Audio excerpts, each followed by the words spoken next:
Bonjour à tous, allez c'est parti pour un mois de juin aux saveurs du sud et de l'été en mode 100% fait maison. On a fait pas mal de pâtisseries ces derniers temps, donc là ça y est, maintenant on change un petit peu, on va être dans un mois vraiment salé. Donc aujourd'hui c'est la pizza, la semaine prochaine on va faire une tarte aux légumes de saison et la semaine d'après on terminera avec les pastas, donc les pâtes fait maison et on fera une petite recette aussi derrière, vous allez voir, ça va être juste sublime.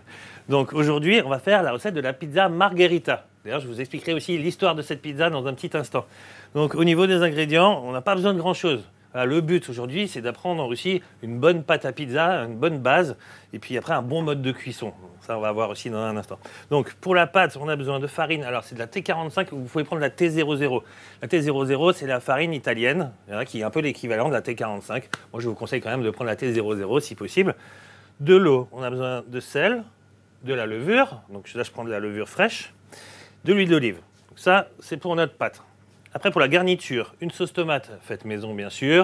Je donnerai la recette dans un petit instant. De la mozzarella et du basilic. Voilà, c'est tout simple. Donc, il y a juste besoin de ça. Ça, c'est notre liste des ingrédients. Je vous laisse avec cette liste. Bien sûr, cette liste, comme d'habitude, on la retrouve sur Facebook, sur notre chaîne YouTube et sur notre site internet.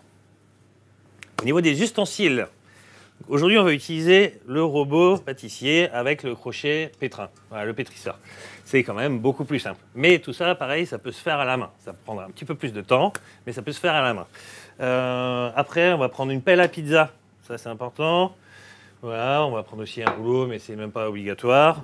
Et l'ustensile le plus important, aujourd'hui, ce qu'on va utiliser, c'est une pierre réfractaire, une pierre à pizza. C'est juste génial parce que ça va vraiment permettre d'obtenir une pâte croustillante parce que la pierre va absorber l'humidité et on va obtenir vraiment une pâte super croustillante. C'est comme chez le Pizzaiolo, quoi. Vous pouvez aussi faire votre pain dessus. Moi, je fais tout mon pain maintenant dessus et c'est juste génial. En plus, cette pierre, elle est top parce qu'en dessous, vous avez un support métallique. Du coup, si vous la mettez sur la sole, dans le fond du four, vous n'avez pas rayé votre four. Voilà, parce qu'il y a différentes écoles pour la cuisson. On va en parler aussi un petit peu plus tard. Donc, je vous laisse avec cette liste des ustensiles. Comme d'habitude aussi, on la retrouve sur Facebook, sur notre chaîne YouTube, sur notre site internet et bien entendu avec nos conseillers, nos collaborateurs en boutique. Je rappelle la recette si vous arrivez maintenant. Aujourd'hui, on va faire une pizza margherita. Et vous allez voir, la pâte, elle est super bonne. Donc, on va commencer justement avec cette pâte. Alors, on va d'abord délayer notre levure. Donc, c'est de la levure fraîche. J'ai 2,5 g de levure fraîche. Si vous utilisez de la levure sèche, il faudra utiliser un seul gramme. Voilà, donc le rapport, c'est 2,5 environ. Donc, on va la délayer, la diluer dans notre eau. Je vais prendre ma petite cuillère magique. Ce petit fouet que j'adore, que j'utilise énormément. Et on va délayer tout ça. On va bien le diluer. Et on va commencer en mettant notre eau plus la levure dans le robot. On va ajouter notre farine. Donc, comme je le disais, de la T00 ou de la 45.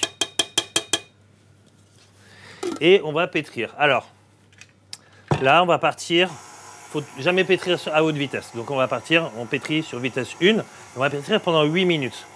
Je ne vais pas faire toute la pâte là parce que le robot il va faire un petit peu de bruit pendant le live. Bien sûr, j'ai déjà fait une pâte parce qu'il faut qu'elle repose et qu'elle gonfle, qu'elle pousse. Mais pour vous dire, on va partir sur 8 minutes de pétrissage. Au bout des 8 minutes, on va stopper, on va laisser reposer cette pâte pendant 10 minutes. Suite à ça, on va intégrer le sel et l'huile. Et là, on va repétrir en vitesse 1 jusqu'à ce que la pâte soit bien homogène.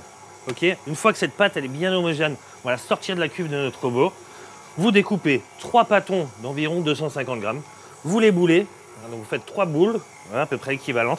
Et là, il faut les mettre dans un plat hermétique. Donc soit vous prenez un plat à gratin, etc. Ou, je sais pas, des tups, etc. Mais vous fermez bien, que ce soit avec du film ou avec un couvercle.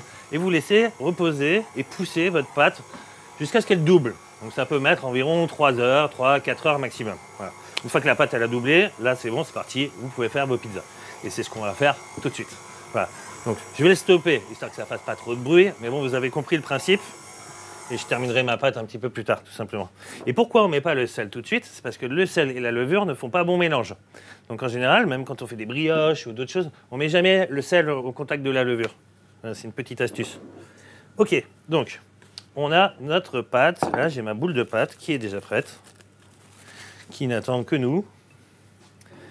Et ce que je vais faire, c'est que je vais fleurer, et ça c'est un petit conseil, une petite astuce, je vais fleurer mon plan de travail, mais pas avec de la farine classique. Si vous avez de la farine de semoule chez vous, utilisez de la farine de semoule. C'est une farine qui est roulante. Vous savez, en fait, c'est comme des micro-billes, quoi.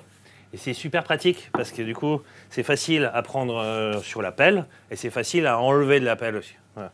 Et en plus, elle rajoute encore un petit croquant à la pâte. Donc, n'hésitez pas, vous pouvez en mettre un sur le plan de travail tranquillement. Ok, et là, on va attaquer notre pizza. Allez, donc on va prendre la boule. Wow, je précise, je ne suis pas pizzaiolo, donc je ne vais pas vous faire des jonglages, etc. Bon, j'y travaille, hein, mais c'est pas pour tout de suite encore. Ok, donc là, on va aplatir notre pâte. Alors, il y a différentes techniques, hein. Vous pouvez regarder aussi, on retrouve plein de tutos sur Internet. Il ne faut pas hésiter à bien la tirer. Alors moi, j'ai peut-être un tout petit peu trop travaillé, et c'est ça aussi, hein, faites attention. Ne travaillez pas trop la pâte, au risque de trop activer le gluten, et après, qu'elle se rétracte un petit peu trop. Donc ça, c'est une petite technique, une petite astuce aussi. Donc il faut bien tirer, il faut bien pousser avec les doigts. N'hésitez pas à bien pousser avec les doigts, à bien tirer, parce que comme ça va vous permettre de garder aussi un petit trottoir. Pendant que je fais ça, moi, je vais vous expliquer un petit peu l'origine du nom de la pizza et l'origine de la pizza margherita.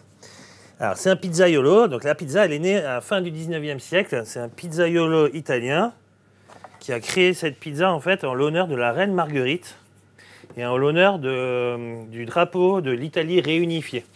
Donc, il a fait la pizza aux couleurs du drapeau. Donc, pour le rouge, bien sûr, il a pris la sauce tomate. Pour le vert, il a pris le basilic. Et puis, pour le blanc, la mozzarella. Voilà. Et du coup, depuis, cette pizza s'appelle la pizza margherita. C'est sympa, moi j'aime bien de savoir des petites infos comme ça.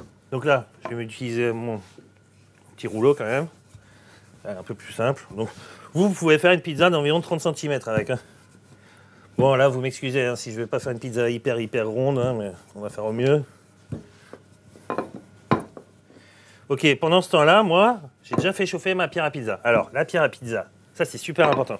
La pierre à pizza, on la fait chauffer dans un four.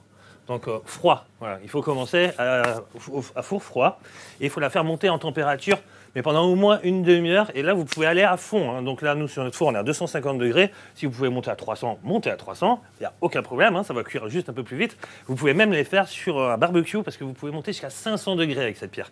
Donc c'est vraiment tout l'intérêt de la pierre. Et ça, après, du coup, ça permet d'avoir une cuisson super croustillante. C'est vraiment top.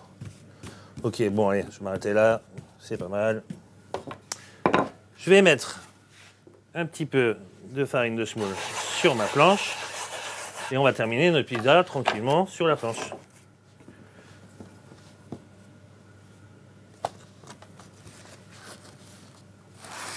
Bon, j'aurais pu la terminer sur le plan de travail et la rouler aussi, mais si déjà on a une planche, ça sert aussi à ça. Donc n'hésitez pas à bien former un petit trottoir. Moi j'aime bien hein, quand il y a un petit trottoir, quand il y a une petite croûte. Ok, c'est pas mal, c'est pas mal. Juste un petit conseil aussi sur la pierre. La pierre, une fois que vous allez faire votre pizza, laissez-la bien refroidir quand vous allez la nettoyer. Ça, c'est très, très important. On ne nettoie jamais la pierre chaude. Bon, déjà, au risque de se brûler, bien sûr. Et quand vous allez la nettoyer, il ne faut pas la mettre sous l'eau. Voilà, vous pouvez prendre une éponge ou quelque chose d'un peu d'humide. Hein, et jamais de produit vaisselle. Parce qu'en fait, la pierre, comme je vous l'ai dit avant, elle est poreuse, elle absorbe. Donc, elle absorbe l'humidité, mais elle va absorber aussi tous les produits. Et après, quand elle va cuire, elle va ressortir ses produits. Donc là, votre pizza, si elle sent le pec citron ou je sais pas quoi, c'est pas terrible. Hein, donc, on évite. Donc, à l'eau. Et si vous avez des résidus dessus sur la pierre, et ben vous grattez avec une spatule ou une spatule en plastique. Parce que bon, faut pas se leurrer. Hein, la pierre, elle va vivre. Elle va pas rester blanche comme ça. Hein, voilà. C'est clair, moi, la mienne, maintenant, elle n'est plus blanche du tout. C'est un peu comme un wok, hein, donc ça vit, en fait. Et ne vous inquiétez pas, c'est comme ça. Il n'y a absolument aucun problème. Et quand vous nettoyez, donc oui, toujours bien nettoyer quand elle est bien froide. Voilà. Et si vous nettoyez avec de l'eau humide, il faut bien la laisser sécher au moins 24 heures avant de la réutiliser. Donc on ne met pas une pierre humide dans le four. Voilà, c'est des petites infos, hein, mais bon, voilà, faut le savoir tout ça en fait. Hein. Ok, donc là, on va faire notre pizza. Si vous êtes en mode pizza party, eh ben vous commencez déjà, vous mettez déjà vos pizzas, hein, vous étalez vos pâtes. Et vous pouvez faire vos pizzas les unes après les autres, parce qu'après, du coup, la cuisson, c'est très rapide. Vous utilisez la pelle et tac, tac, tac, et vous pouvez enchaîner. Donc, notre sauce tomate qui sent super bon, c'est tout simple. J'ai pris de la pulpe de tomate. De toute façon, là, vous pourrez trouver la recette aussi sur le site internet, sur la chaîne YouTube, etc. De la pulpe de tomate, du basilic, une toute petite tête d'ail, et de l'huile d'olive, et un petit peu de sel. Voilà, donc je mixe le tout, et après, je laisse infuser cette sauce. Bon, c'est pas obligé, hein, mais bon, si vous pouvez le faire, c'est mieux. Je la laisse infuser au moins 24 heures au frigo. Et là, du coup, elle va prendre tous les arômes. Et prenez de la pulpe, là, vous savez, des petites boîtes de pulpe de tomate italienne. Hein, on va rester dans le thème. Hein. Bon, cette pulpe de tomate, bien sûr, vous pouvez la faire fait maison aussi. Hein, donc ça se fait. Alors, la pulpe de tomate, là, la sauce, on n'en met pas beaucoup. Il ne faut pas mettre une tonne sur la pizza. Là. Bon, c'est une histoire de goût aussi, mais si vous en mettez trop, c'est pas comme ça que ça se fait, en fait. Voilà. Ok, là, je suis pas mal. Le basilic, on le mettra après la cuisson. Là, je vais me couper juste un petit peu de mozzarella. On va se couper des belles tranches. Vous pouvez faire des petits bouts aussi, hein, mais là, on va se couper des tranches. Toujours avec mon petit couteau que j'adore, d'ailleurs. Ok. Moi, j'aime bien quand il y a des gros bouts. Hein. Hop, donc ça, après, c'est un petit peu freestyle, hein, c'est comme vous le sentez. Allez. Voilà, et là, on est déjà prêt à enfourner. Alors, quand on va enfourner, ça c'est une petite astuce, et c'est vraiment, il faut le savoir. Quand vous allez lâcher votre pizza, allez bien au fond de la pierre. Attendez, je vais vous montrer comme ça sur cette pierre-là. Ok. La pizza, il va falloir la déposer vraiment bien au fond. Et après, du coup, dès que vous touchez un petit peu la pierre, on glisse. Si vous allez là et que vous essayez de la pousser, la pierre, vu qu'elle est tellement chaude, la pâte, elle va directement coller. Ça va être carnage, quoi, en fait. Hein. Donc, je l'ai vécu. Voilà, donc, je peux vous dire, c'est plutôt comme ça qu'il faut faire. Et donc, comme je vous le disais, cette pierre, elle va vraiment absorber l'humidité et vous rendre une pâte super croustillante. Donc, allez, c'est bon, je suis prêt. Je vais enfourner. Allez, je suis bien au fond. Tac, hop, en un coup. C'est bon, et là, maintenant, on n'a plus qu'à attendre environ 5-10 minutes. Ça dépend des fours aussi, ça dépend aussi de vos goûts. Moi, j'ai déjà une pizza que je viens de faire juste avant, qui m'attend là, que je vais me sortir, qui sent super bon. Allez, on va la mettre sur une planche. Bon, je pourrais la couper sur la planche, la pelle à pizza aussi. Hein. Ouais, c'est pas mal ça, c'est pas mal. On va terminer avec un petit peu de basilic. Donc là, on met des grosses feuilles. Hein. Bon, après, c'est comme d'hab. Hein. C'est à vous de voir tout ça. Allez. C'est toujours bien avec du basilic frais comme ça. Bio de préférence. Allez, une petite dernière. Ça sent super bon. Je vous conseille cette huile piquante qu'on a en boutique. C'est juste une petite tuerie. La roulette à pizza, bien sûr. On va faire ça bien. Hein. Allez, je vais me couper un bout. Ça croustille, c'est bien, c'est bon signe. Ok. Bon, la phase que je préfère. Dégustation. La pâte, elle est bien cuite.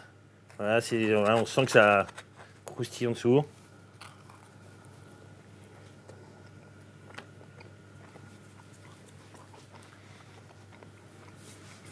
Ouais, bon, c'est bon comme. Je suis en Italie avec la reine Marguerite. C'est super bon. Et puis alors là, maintenant, avec ça, avec cette recette de base, là, vous pouvez faire toutes les pizzas que vous voulez. Hein. J'en ai fait une sympa. J'aime bien mettre avec du jambon en fin de cuisson, avec un peu de roquette. Ouais, non, c'est super bon. Super bon. Bon, je vais pas tout terminer maintenant. Bien que j'ai très envie.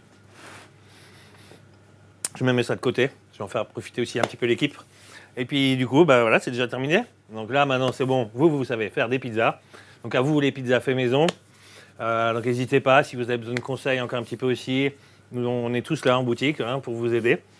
On se donne rendez-vous mercredi prochain. Alors la recette mercredi prochain, je vous l'ai dit, c'est une tarte aux légumes de saison qui est super sympa parce qu'elle est customisable. On peut faire plein de choses avec. Et ben moi, je termine ma pizza et je vous donne rendez-vous mercredi prochain.